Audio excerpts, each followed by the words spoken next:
Amém, meus irmãos. Graça e paz sobre a vida de vocês. Muito bom estar aqui mais uma manhã. Infelizmente, distante, infelizmente, sem poder falar um pouco, de perto, ter esse contato físico, esse contato visual com vocês. A gente tem sentido muita falta, mas tem se esforçado aí para, segundo os meios aí de comunicação, fazer contato com alguns, fazer algumas visitas, online para encurtar essa distância. Hoje é um dia de ceia, um dia onde nós vamos repartir o pão e o suco. Então, se você preparou, se organize aí para no final a gente ter esse tempo de partir o pão e se possa fazer isso com a sua família também. Amém? Feche seus olhos, vamos orar primeiramente. Obrigado, Senhor, nós te agradecemos, bendizemos o teu santo nome, porque o Senhor tem nos ensinado a suportar esses dias, a viver com integridade, a viver com consciência, Pai, exercendo o nosso propósito, a nossa vocação, por onde nós passamos. Eu oro desde já para que o Senhor abençoe cada casa, onde cada pessoa estiver assistindo, seja agora ou seja gravado depois. Abençoe, Pai, cada casa, a vida de cada família, de cada pessoa, Deus, e enche essas pessoas do seu Espírito Santo. Deus, que a consciência da unidade, a consciência da tua palavra, da tua misericórdia, da tua graça, não se perca em meio a dias tão barulhentos, a tantos desafios nesse momento de pandemia, em nome de Jesus. Fala conosco, Pai, queremos ouvir a sua voz, queremos sentir, Pai, o teu Espírito Santo no nosso coração, para que o Senhor quebre toda frieza, toda dureza do nosso coração e converta isso em misericórdia, amor e graça para a vida com o do próximo, em nome de Cristo Jesus. Amém, amém. Para falar da reflexão de hoje, meu irmão, a gente precisa pensar um pouco a respeito dessas últimas semanas, que tem sido marcada aí na história, e meio a uma continuidade de tanta morte, em decorrência da pandemia, as mortes aumentando, recessão econômica, com milhões de pessoas desempregadas. Isso já começou a atingir o nosso ciclo de amizade, nosso ciclo de pessoas, de convívio aí, e uma série de notícias importantes para a gente discernir como igreja. Discernir como igreja, eu digo, meu irmão, não no sentido só de que a igreja tem que ter todas as respostas. A igreja não tem que ter todas as respostas. Nós não entendemos, inclusive, muitas coisas, como que muitas coisas acontecem. Mas, mais do que ter todas as respostas, o nosso desafio como igreja é ser uma voz de esperança, é ser um filete de luz no meio das trevas, é brilhar a luz de Cristo, é brilhar a luz do Evangelho, para que as pessoas vejam algum tipo de esperança. E é nesse sentido que a gente quer refletir e quer meditar hoje. Agora, 25 de maio, um homem negro chamado George Floyd, de cerca de 45 anos, recebeu uma acusação de usar uma nota supostamente falsa para pagamento de alguma coisa lá em Minneapolis, nos Estados Unidos. E segundo alguns relatos de jornais locais e por filmagens, pessoas filmando ali na rua, ele teria resistido à voz de prisão, o que levou um policial a imobilizar esse homem, pressionando o rosto dele no chão com o joelho. Eu não sei se você assistiu essa notícia, e ele pressionou com o joelho o pescoço desse cara sobre o asfalto, e cerca de quase 9 minutos ele ficou com o joelho pressionando, e diz que ainda está em investigação, não sei se já concluíram aí os estudos, mas possivelmente ele foi morto por asfixia por esse policial.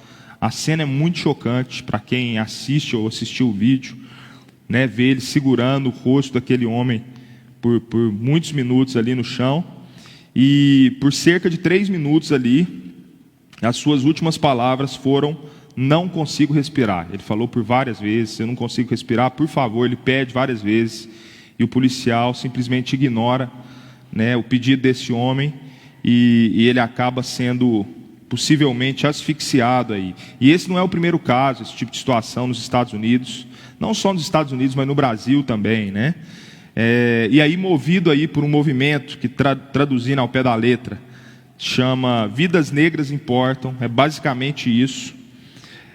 Um movimento, que luta contra racismo. Pode falar. chegar para cá. Bom.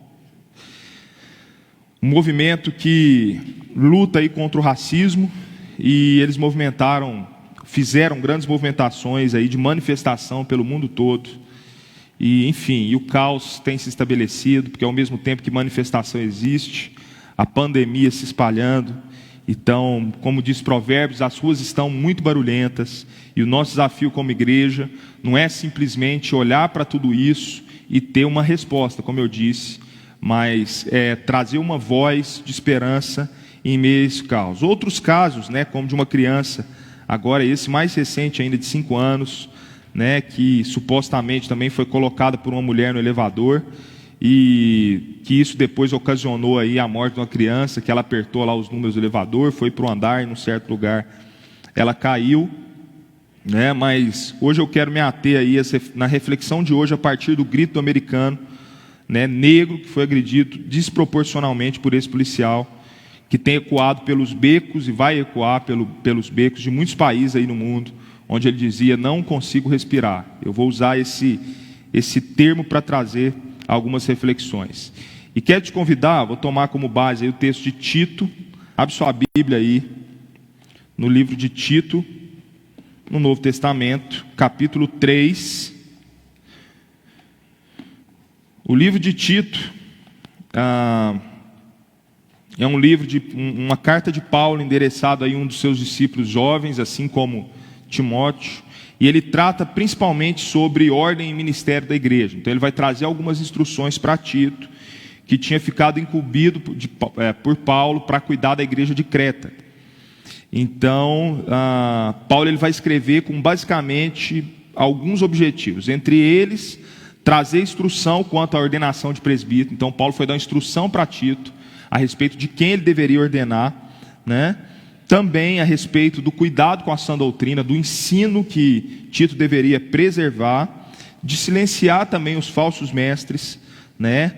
Trazer uma palavra ali, contrapondo aquela religiosidade vazia, e por fim tratar também sobre boas obras e uma vida de retidão, que é fruto de uma fé genuína. Então falar de boas obras, e nesse sentido que a gente vai refletir.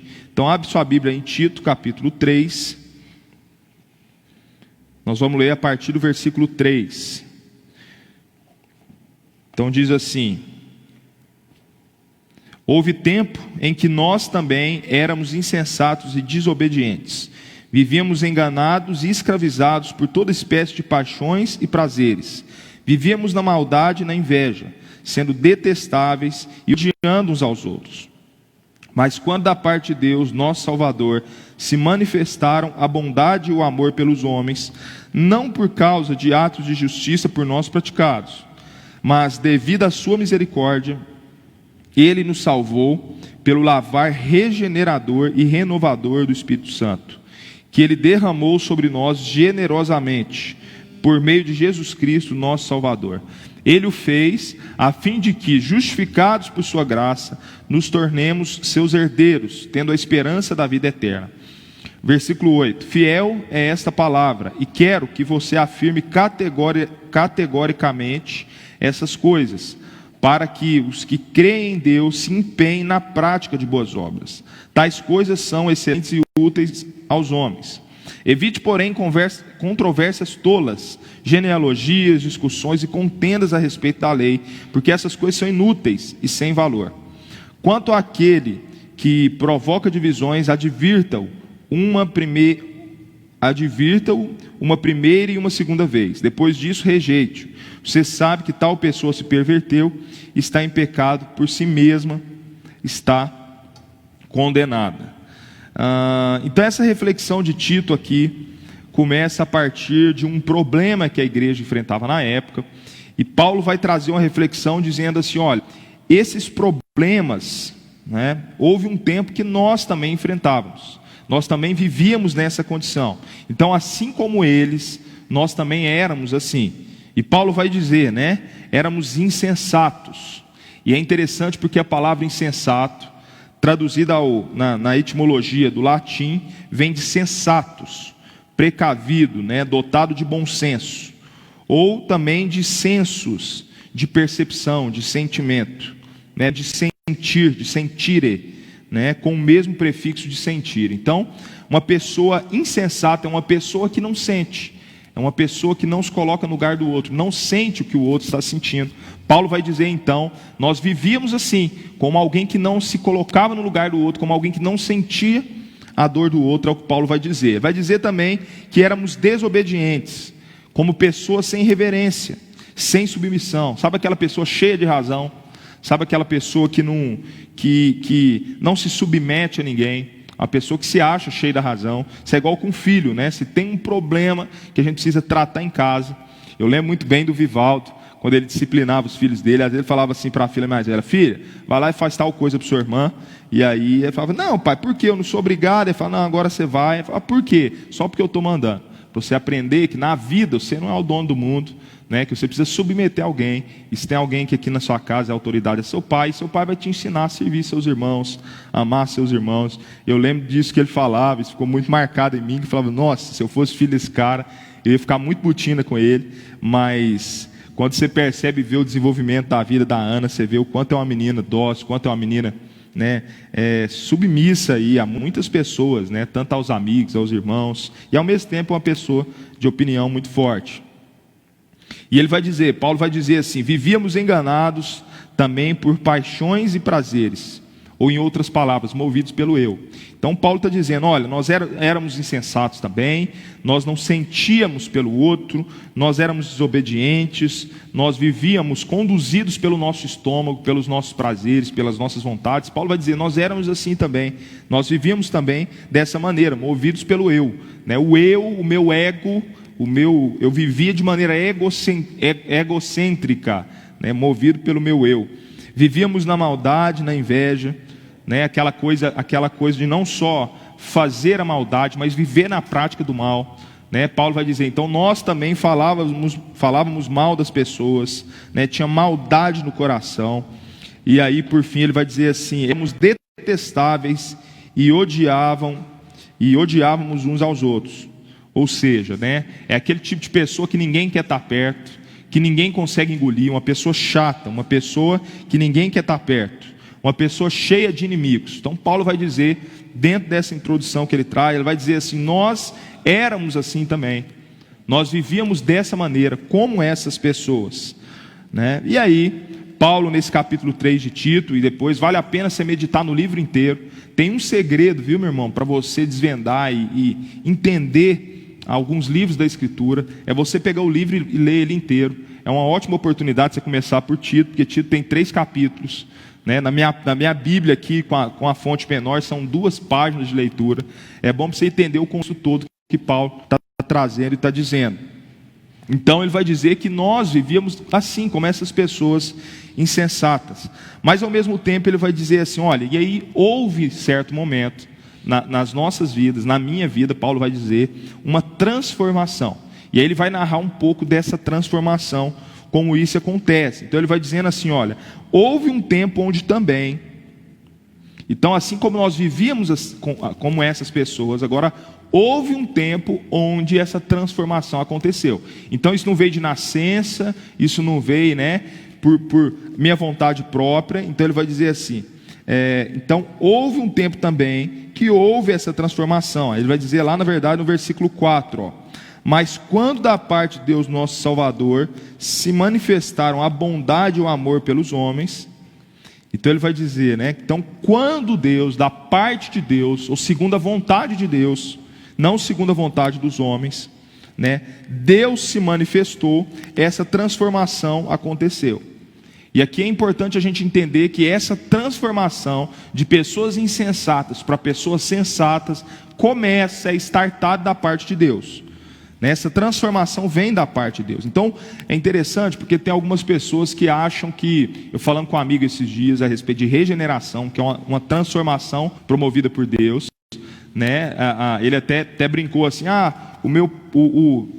eu regenerei, ele brincou. Eu falei: explique isso melhor. Ele falou: meu ponto de vista mudou. Eu falei: meu irmão, então você teve problema, porque a regeneração não é a mudança de ponto de vista. Tem gente que acha que é isso, tem gente que acha que é assim: olha, eu estou olhando desse ponto de vista, quando Deus me transforma, eu mudo um pouco o ponto de vista e olho do lado de cá, né? E na verdade, regeneração, meu irmão, não é uma questão de ponto de vista. Não é mudar, eu estou do ponto de vista de cá, eu passo a olhar do ponto de vista de cá. Não, meu irmão. Regeneração é trocar o olho. Entende? É trocar a pessoa inteira que está olhando. Não é trocar só um pouquinho, não é virar um pouquinho, né, a perspectiva. Não, é trocar o olho inteiro, é trocar a pessoa. Então ele vai dizer que manifestou, segundo a vontade de Deus, a bondade e amor pelos homens. Então, em outras palavras, ele vai dizer assim: o amor se encarnou, se manifestou em favor dos homens. E aqui Paulo já está falando a respeito da encarnação de Cristo Jesus, onde Jesus se manifestou em prol dos homens, e esse amor manifesto é o que de fato é a essência que transforma esse homem. E aí ele vai dizer: não por atos de justiça praticado por homens. E a justiça de Deus, a justiça dos homens, então, meu irmão, é infrutífera. Percebe? Então Paulo diz: eu vivia como insensato, esse amor, essa bondade se manifestou, e por isso essa transformação aconteceu, e não por conta de atos de justiça. E é importante que você entenda isso. Não foi a justiça do homem que resolveu migrar. Você vai entender a aplicação disso tudo, porque quando a gente olha nesse momento, por exemplo, onde muita injustiça acontece no nosso país, né, os nervos estão à flor da pele, muita gente sofrendo em várias situações, né? Então, esse negro que foi assassinado, pessoas foram para a rua manifestar, e sem dúvida nenhuma, genuíno a manifestação, mas por vezes essa manifestação acaba se convertendo num senso de justiça, onde eu quero fazer justiça com as próprias mãos. E aqui está outro problema, porque aí às vezes eu quero resolver com as minhas próprias mãos, eu provoco a mesma coisa que o agressor promoveu. Então é o mesmo que resolver o racismo espancando uma pessoa. Se eu espanco uma pessoa dentro da perspectiva do racismo, eu estou sendo tão ruim ou igual o bastante. Sendo que Jesus nos ensinou que a fonte desse amor parte dele, de uma entrega. Então não por atos de justiça praticado por homens, mas pela misericórdia, meu irmão. Esse amor que transforma a nossa vida partiu de uma ação misericordiosa de Deus. A palavra misericórdia vem de um favor imerecido. Então nós vivíamos como insensatos, e Deus derramou o seu amor sem que nós mereçamos esse amor. Deus simplesmente entregou esse amor. Pela misericórdia Ele nos salvou. E aí dizer como Ele nos salvou com um lavar regenerador. Ele nos lavou de maneira regeneradora. Isso é como olhar lá para Romanos capítulo 12, versículo 2. Transformai-vos pela renovação do entendimento, para que vocês experimentem a boa, perfeita e agradável vontade de Deus. Ele transformou o nosso entendimento.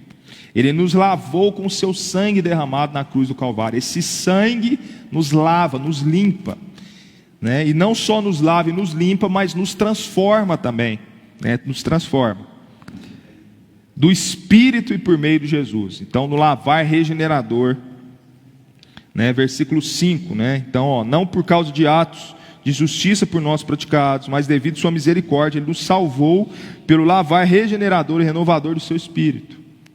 Então o Espírito Santo nos lava e nos renova, que Ele derramou sobre nós generosamente por meio de Cristo Jesus, assim Ele diz.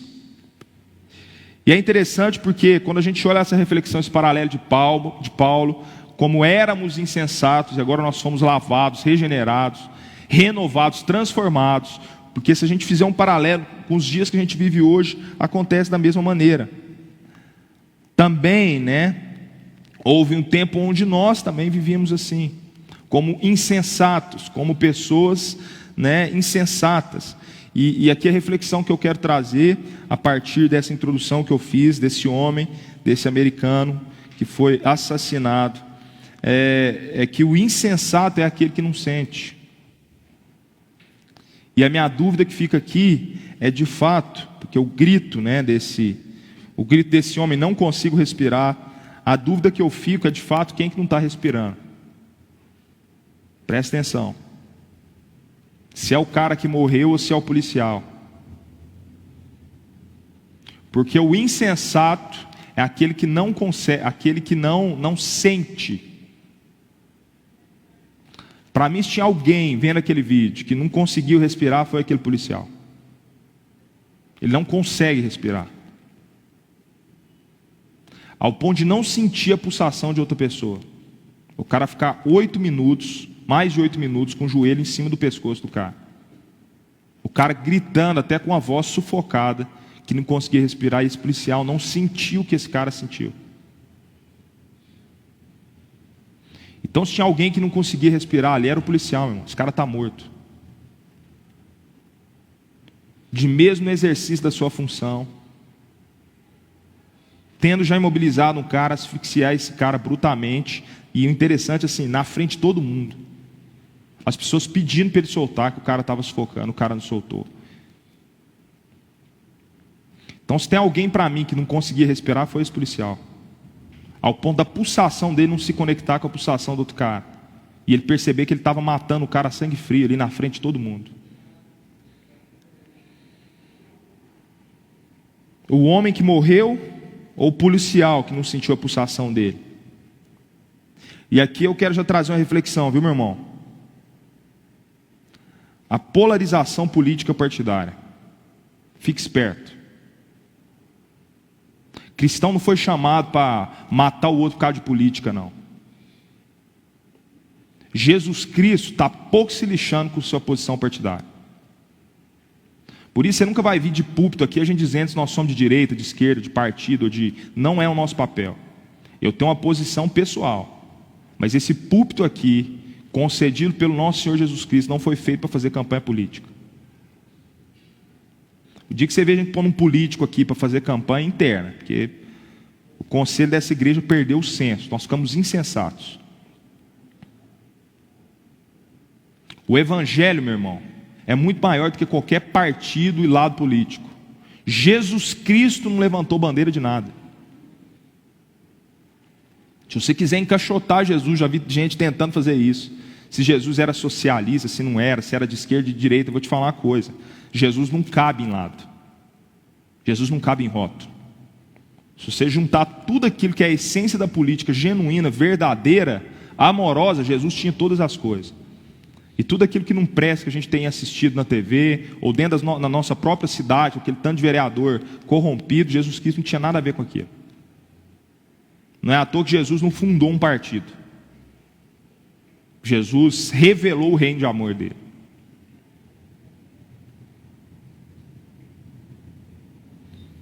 Nas nossas vidas, nós temos que ter sensibilidade. Nós não podemos ser insensatos.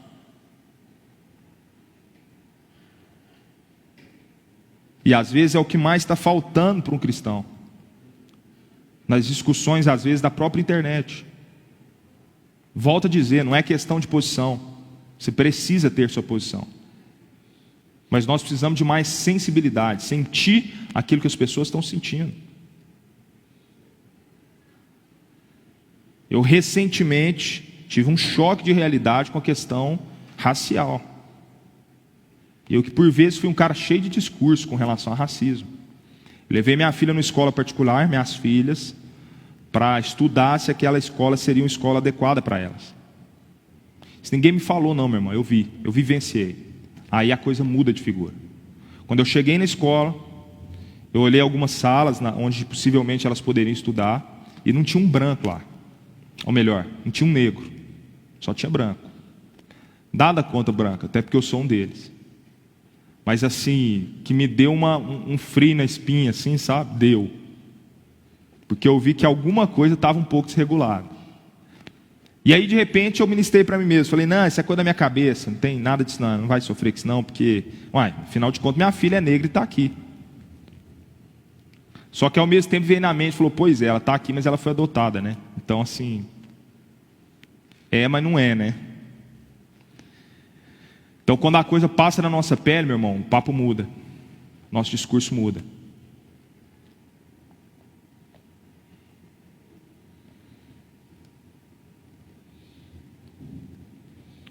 Então, assim como Paulo disse, por vezes éramos também insensatos, desobedientes. Lá em casa funciona a pedagogia da mesa. A gente senta na mesa e o momento da mesa é o momento de entender a obediência. coisas simples, mas que são pedagógicas e podem nos ajudar bastante. Como eu e a Dani, nós crescemos sem esse hábito de almoçar na mesa, né, e etc. A gente fez questão de usar isso como pedagogia, até porque nossa vida é muito corrida. Então, sabe aquela coisa assim, de pai e mãe ensinar a comer de boca fechada, né? Da hora da oração, a gente fazer silêncio e não pegar na comida. Não pela religião, mas por obediência, por reverência.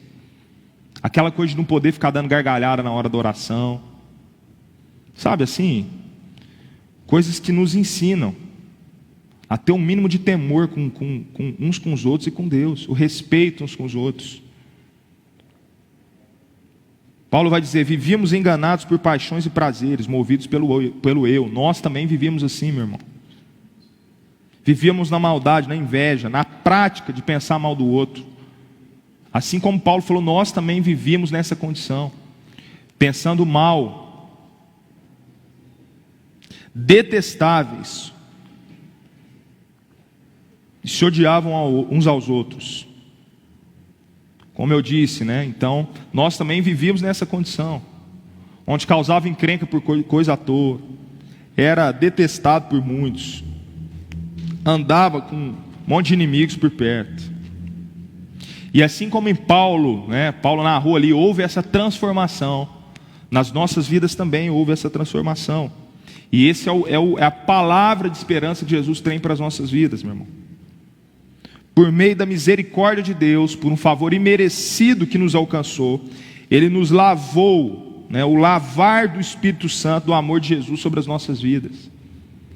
Esse lavar regenerador, transformador, aconteceu também nas nossas vidas. O sangue de Cristo Jesus aconteceu nesse contexto. Já tinha um tempinho que eu não lavava tênis lá em casa. Na verdade, assim... Eu estou na discussão com a minha esposa, porque segundo ela, tem alguns tênis lá que eu nunca lavei na vida. E aí ontem eu resolvi lavar. Rapaz, a cena foi triste. Ficou bom para comparar com esse lavar regenerador da palavra. Porque teve uma hora que saiu um caldo, que eu vou te falar uma coisa. Estava muito sujo. Só que essa comparação não serve ainda. Presta atenção. Porque tem gente que está achando que esse lavar regenerador da palavra é igual eu lavei meu tênis. Manda sabão, aquele sabão de coco feito de vó, né? Feito pela Bisa Tonha aí, que limpa até, né? Sai aquele... Não. Esse lavar regenerador, imagina assim, imagina que você pega seu carro, está ali com 10 anos de uso, você manda na concessionária para fazer aquela lavagem da concessionária. Quando você pega o carro, você sente aquele cheiro de novo. Você fala, gente do céu, que lavada bem feita que vocês fizeram. Você sente aquele cheirinho de novo. E aí você vai perguntar na concessionária. Fala, cara, me conta o segredo. Como é que vocês lavaram esse carro desse jeito? Os caras vão falar, não, cara, nós trocamos o carro para você. Quem dera se fosse possível, né? Esse é o lavar regenerador da palavra. Não é igual lavei meu tênis e tirei um pouco da sujeira. O lavar regenerador da palavra, outro carro vem. É como se você mandasse seu tênis ali para a Nike, para a Adidas, sei lá para que marca, e eles mandassem outro tênis para você. Presta atenção. Regeneração, lavar regenerador da palavra, não só apaga aquilo que ficou para trás, mas gera de novo. Gera algo novo. Gera um coração e uma mente transformada, nova. Olha o versículo 8, meu irmão. Vai em Tito, capítulo 3, versículo 8. Fiel é esta palavra, e quero que você afirme, Tito, categoricamente. Paulo está dizendo assim, olha, essa palavra, ela é a essência da pureza, e eu quero que você afirme, ô Tito, de maneira veemente, e aqui eu quero fazer com você agora, meu irmão. Eu quero afirmar como Paulo diz para Tito, categoricamente. Eu quero assim reforçar isso que Paulo está dizendo. Para que os que creem em Deus, presta atenção, para os que creem em Deus, se empenhem na prática das boas obras. Se você é uma pessoa que crê em Deus, se esforce, se empenhe na prática das boas obras. Aqui uma vez que essa transformação aconteceu e partiu para o Cristo Jesus, presta atenção, meu irmão, nós somos lavados pelo Espírito Santo, tivemos o nosso coração e a nossa mente transformado. Paulo está dizendo aqui, é necessário um esforço nosso, meu irmão. Aqui entra o elemento da responsabilidade humana. É necessário um esforço nosso, meu irmão, nessa prática das boas obras. E aí eu quero voltar agora, no capítulo 3, no versículo 1, onde Paulo começa a falar um pouco dessas boas obras. Ele começa dizendo assim: lembre a todos que se sujeitem aos governantes e às autoridades. Aqui começa uma reflexão, mano. O cristão, nós precisamos sujeitar as autoridades. Nós podemos questionar a legitimidade dessas autoridades, como agora nos governos que têm passado no nosso país. Nós podemos questionar a legitimidade de autoridade, porque para nós cristãos, a autoridade não vem de crachá. Amém, meu irmão? A autoridade, a legitimidade de uma autoridade vem pela entrega. Então, se um político não entrega em prol do povo, não faz sentido. Eu vou questionar a legitimidade desse político. Por exemplo, nossa cidade não há entrega. Pelo contrário, há retenção. Então eu recebo um recurso para colocar em prol da comunidade, da população, e eu retenho esse recurso para mim mesmo. Você está vendo que a raiz é o mesmo que Paulo está dizendo, meu? Então nós vamos questionar essa legitimidade, mas nós vamos nos sujeitar às autoridades. Obedientes, ele continua lá, sejam obedientes, capítulo 3, versículo 1. Quer dizer, prontos, e sejam sempre prontos a fazer tudo que é bom. Então, obedientes e também dispostos a fazer bondade. Não caluniador. Nós não somos daqueles, isso são as boas obras, meu irmão, né? Sujeito às autoridades, obedientes, pronto que é bom, quer dizer, disposto a fazer bondade. Você está disposto, meu irmão? Uma vez que você foi lavado pelo Espírito Santo, seu coração, sua mente transformou, você tem disposição para a bondade? Ou você tem só disposição para o seu trabalho, por exemplo, porque afinal de contas esse trabalho vai te trazer um retorno que vai te permitir viver mais confortável? Essa palavra é para mim, viu, meu irmão? Disposição em fazer o bem.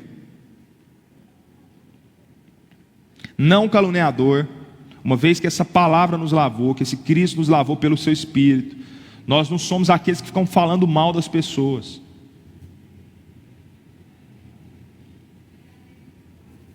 E no versículo 9 agora, voltando lá, falando ainda de boas obras, ele vai dizer: evitem, porém, controvérsias tolas, genealogias. Às vezes nós perdemos muito tempo, irmão.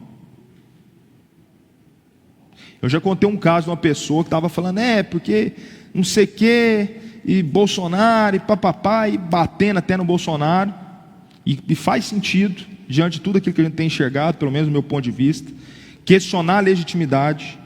Mas aí, de repente, essa pessoa parou o assunto, mudou de assunto, falou: não, deu certo meu benefício, né, lá dos R$600. Eu falei: é mesmo? Ele falou: é. Eu falei: mas como é que você fez? Seu marido tem um salário de R$5.000. Ele falou: não, eu coloquei que eu era solteira. Você está vendo, meu irmão? Você está vendo a insensatez? Você está vendo o problema do nosso povo? Nós queremos falar mal dos governantes, mas nós somos tão parecidos, igual ou pior. Está vendo a insensatez? Para essa pessoa receber R$600, vai faltar para alguém que não tem esse salário de 5.000. Então o discurso é bonito, mas sem a boa obra não faz sentido. O chamar de Paulo aqui para as nossas vidas é ter coerência com aquilo que nós estamos falando.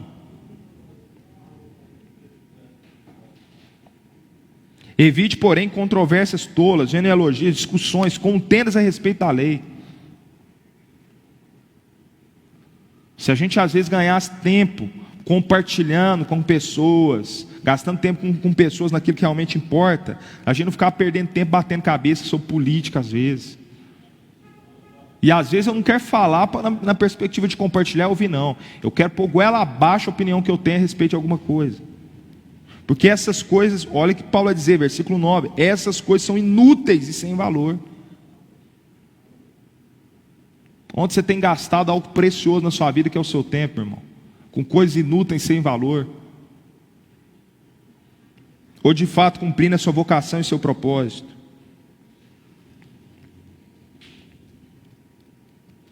Você quer ser daqueles que ao invés de sufocar, gera fôlego de vida para as pessoas? Você quer ser diferente desse policial, meu irmão? Seja pacificador. Você quer resolver o grito desse homem de não consigo respirar? Seja pacificador. Isso não quer dizer que você não tem opinião. Só não leve a sua opinião acima de qualquer coisa, ou você vai ser mais um ideólogo fanático. Jesus Cristo não veio para trazer uma ideologia não, meu irmão. Jesus Cristo veio para implementar o seu reino aqui nessa terra. Venha a nós o seu reino sobre a terra. Essa é a oração do Pai Nosso. É isso que Jesus nos ensinou. E quando Jesus disse assim, venha a nós o vosso reino, é mais do que simplesmente falar, Deus, vem e morre na cruz. Quando eu falo, venha a nós o vosso reino, a oração do Pai Nosso, que seja feita a sua vontade, essa vontade é feita e manifesta também através de nós. Tanto que depois ele vai falar, perdoa como nós perdoamos. Ou seja, não há coerência de perdão. Se o Senhor me perdoou, agora eu não perdoo meu irmão. A oração do Pai Nosso te joga no meio da oração, meu irmão. Eu não sei se você prestou atenção nisso. A oração do Pai Nosso não é uma conversa de uma via de mão única, onde eu falo com Deus e fica por isso mesmo. A conversa, a oração do Pai Nosso é mais uma oração de Jesus, te ensina que Ele está dizendo, Ele está orando por nós. É uma consciência de misericórdia, uma consciência de graça, para que isso agora se manifeste na vida daqueles que precisam. E diante de tudo isso, irmão, a pergunta que fica é, você consegue respirar? Aplicando essa frase que eu disse que vai ecoar desse negro americano, você consegue respirar? Você consegue ter pulsação no seu corpo? Muitos estão vivendo sem essa pulsação, que por sinal bate com a pequena diferença do próximo. A pulsação daquele policial bate com a pequena variação de ritmo daquele cara que ele enforcou. Aquele policial que não conseguia respirar, estava sem pulso, por isso não sentia a respiração daquele homem. Mas eu quero te dizer, meu irmão, devido à misericórdia dele, ele nos salvou pelo lavar regenerador, um banho que veio ao derramar a sua vida, a vida de Cristo ao nosso favor, que gerou novamente um novo coração, e não só deixou o que estava morto, mas gerou um novo pelo Espírito, uma nova vida, uma nova maneira de pensar, uma nova maneira de sentir o que o outro sente, uma nova maneira de olhar para o outro, uma nova maneira de respirar, meu irmão. O Espírito Santo nos deu uma nova maneira de respirar. Nós temos pulsação, fôlego de vida, e mais do que fôlego, Espírito, a vida de Cristo em nós. A nossa pulsação nos põe a sentir a pulsação dos outros. Se você não está sentindo a pulsação dos outros, você precisa se ajoelhar e clamar a misericórdia de Deus.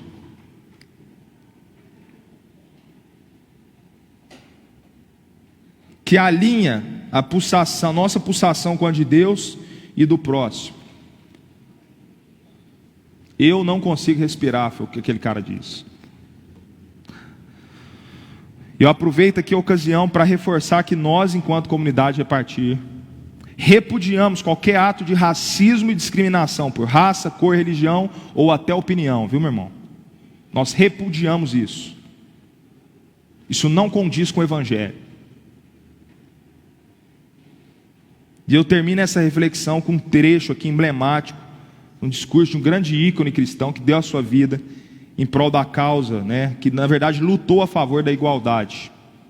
Ele diz assim: tenho um sonho hoje, eu tenho um sonho de que um dia cada vale será elevado, cada colina e montanha será nivelada, Os lugares acidentados serão aplainados, os lugares tortos serão endireitados, e a glória do Senhor será revelada, e todos os seres a enxergarão juntos. Essa é a nossa esperança, essa é a fé com a qual eu retorno ao sul dos Estados Unidos. Com essa fé poderemos talhar da montanha do desespero uma pedra de esperança. Com essa fé poderemos transformar os acordes dissonantes de nossa nação numa bela sinfonia de fraternidade.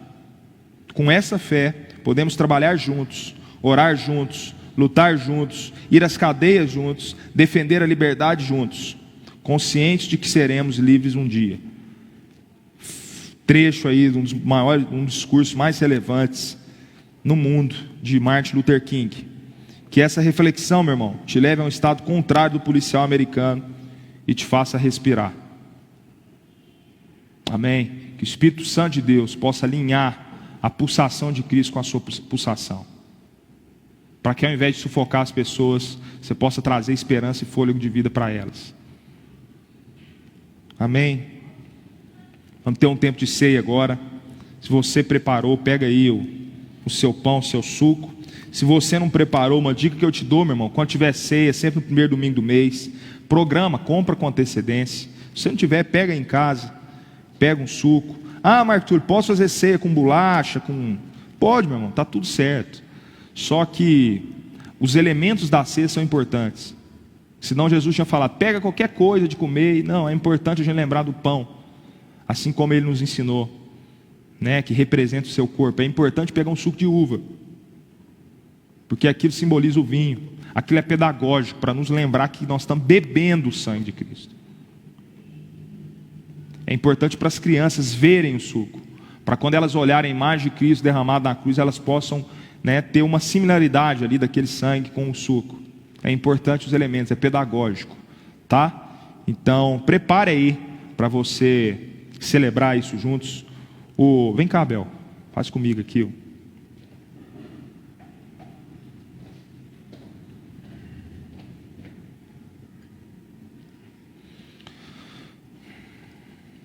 Benção.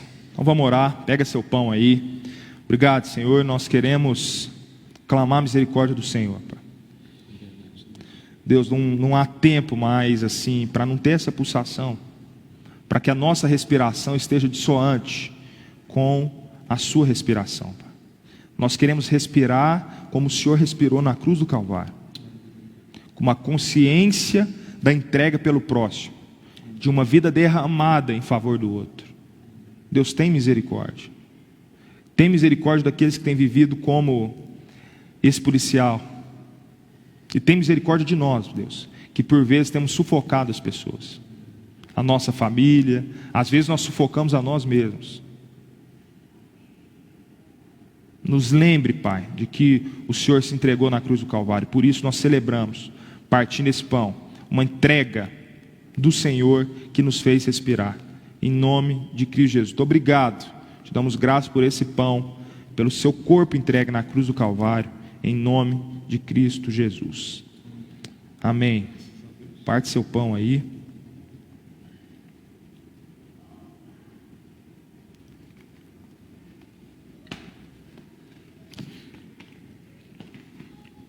E da mesma forma,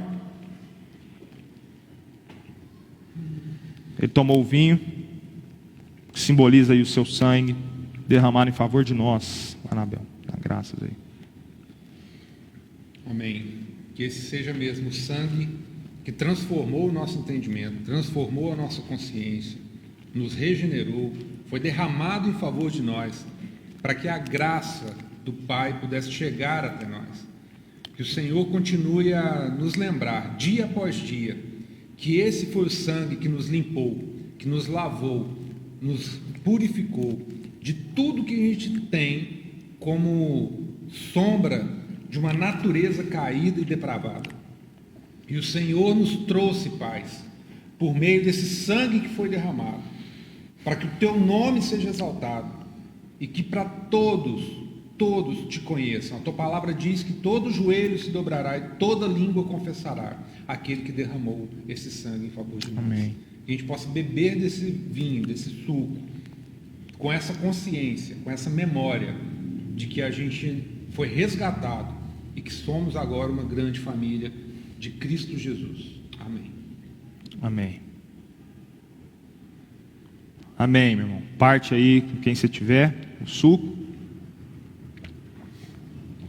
Amém. Graças a Deus. Só alguns recados aqui. O pessoal está todo vapor aqui, todo mundo bonitinho, de máscara, né? Eu não estou usando máscara, porque senão não dá para pregar aqui, fica ruim de ouvir. Mas a minha está ali. Mas tem uma turma aqui preparando a feijoada. Já está na hora, não está, Ana? 11 horas. Falta 5 minutos, então já vai liberar aqui as feijoadas. Então a gente está fazendo uma ação aqui solidária para abençoar uma família. E para você que não almoçou ainda, vem cá, busque seu Marmitex na rua Dom Barreto 55, se você é aqui de Uberlândia. Além disso, culto infantil. Então já vai começar o culto infantil. Você que tem criança, não deixe de trazer palavra para o seu filho, não é? Se você não está no grupo de pais, peça para alguém dessa comunidade para te inserir lá, se você tem filho. Ou então manda uma mensagem inbox aqui no Instagram, que a gente te insere lá no grupo para você receber esse material. Eles estão fazendo um culto online, as crianças estão se interagindo na internet, estão repartindo lá também dízimos e ofertas. Não se esqueça de seguir com fidelidade. Graças a Deus essa comunidade tem sido fiel, a gente tem conseguido quitar todos os nossos compromissos. Essas palavras também têm sido repartidas depois no Instagram, ou trechos dessas palavras de domingo. Lembra de compartilhar, mandar para as pessoas que você queira mandar. Se isso trouxe uma reflexão para você, compartilhe, leve isso adiante. E nessa quarta-feira, ou todas as quartas-feiras, a gente tem live essa semana. Na quarta-feira a gente vai ter uma live falando um pouco mais sobre regeneração. E o convidado vai ser o Renan, que é um pastor amigo nosso lá de Florianópolis, da Sal da Terra Casinha. Então vai ser legal, porque essa semana vai ser Sal da Terra Repartir com Sal da Terra Casinha de Floripa. Vai ser 2 comunidades juntas aí repartindo. Amém? Deus te abençoe. Domingo abençoado para você.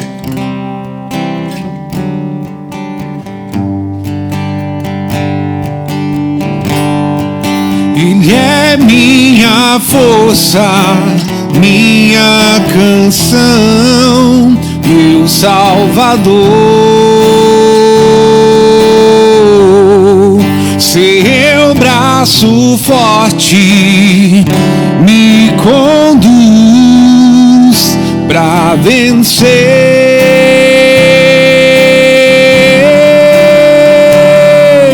Na minha angústia clamei ao Senhor, Ele ouviu minha voz, me amou, perdoou, me deu vida.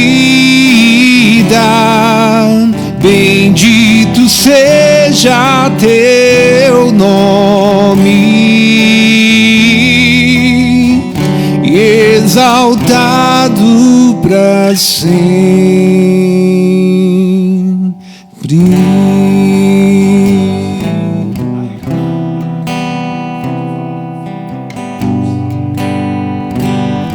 Amém. Só para mais um recado aqui, falar a respeito da Rafinha. A Rafinha acordou, né? Tá lá na UTI ainda do hospital, está sendo acompanhada, assistida, né? E o nosso clamor aqui é para que a igreja se movimente em oração, em jejum, pela vida dela, pela recuperação dela, pela vida da família, a Lu, que está ali enfrentando essa batalha.